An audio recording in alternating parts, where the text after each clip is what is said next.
Hi hello friends, ಎಲ್ರಿಗೂ ನಮಸ್ಕಾರ. Welcome back to my YouTube channel. I hope ಎಲ್ಲರೂ ಚೆನ್ನಾಗಿದ್ದೀರಾ ಅಂತ.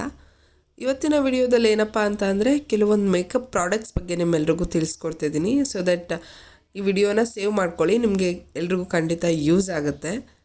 ಆಯಿಲ್ ಸ್ಕಿನ್ ಇರೋರಿಗೆ ಯಾವ ಥರ ಮೇಕಪ್ ಪ್ರಾಡಕ್ಟ್ಸ್ ಯೂಸ್ ಮಾಡಬೇಕು, ಡ್ರೈ ಸ್ಕಿನ್ ಇರೋರಿಗೆ ಯಾವ ಮೇಕಪ್ ಪ್ರಾಡಕ್ಟ್ಸ್ ಯೂಸ್ ಮಾಡಬೇಕು. ಕೆಲವೊಬ್ಬರು ಕೇಳ್ತಿದ್ರಿ ಮೇಕಪ್ ಆದಮೇಲೆ ಏನಕ್ಕೆ ಮೇಕಪ್ಪು ಕ್ರೀಸ್ ಆಗುತ್ತೆ, ಆಮೇಲಿಂದ ಪ್ಯಾಚಿ ಥರ ಕಾಣಿಸ್ತಾ ಇರುತ್ತೆ ಮೇಕಪ್ಪು ಅಂತ. ಸೊ ದಟ್ ನಾವು ಯಾವ ಪ್ರಾಡಕ್ಟ್ ಯೂಸ್ ಮಾಡ್ತೀವೋ ಅದ್ರ ಮೇಲೆ ನಮ್ಮ ಮೇಕಪ್ಪು ಫ್ಲೋಲೆಸ್ ಆಗಿರುತ್ತೆ. ಅದಕ್ಕೆ ಇವಾಗ ಯಾವ ಪ್ರಾಡಕ್ಟ್ ಯೂಸ್ ಮಾಡಬೇಕು ಅಂತ ನಾನು ನಿಮಗೆ ತಿಳಿಸ್ಕೊಂಡ ಅಂತ ಬಂದಿದ್ದೀನಿ. ಸೊ ವಿಡಿಯೋ ಸ್ಟಾರ್ಟ್ ಮಾಡೋಕ್ಕೂ ಮುಂಚೆ ನನ್ನ ಚಾನಲ್ಗೆ ಯಾರ್ಯಾರು ಸಬ್ಸ್ಕ್ರೈಬ್ ಆಗಿಲ್ಲ, ಪ್ಲೀಸ್ ಸಬ್ಸ್ಕ್ರೈಬ್ ಆಗಿ, ಲೈಕ್ ಮಾಡಿ, ಶೇರ್ ಮಾಡಿ. Then let's get start.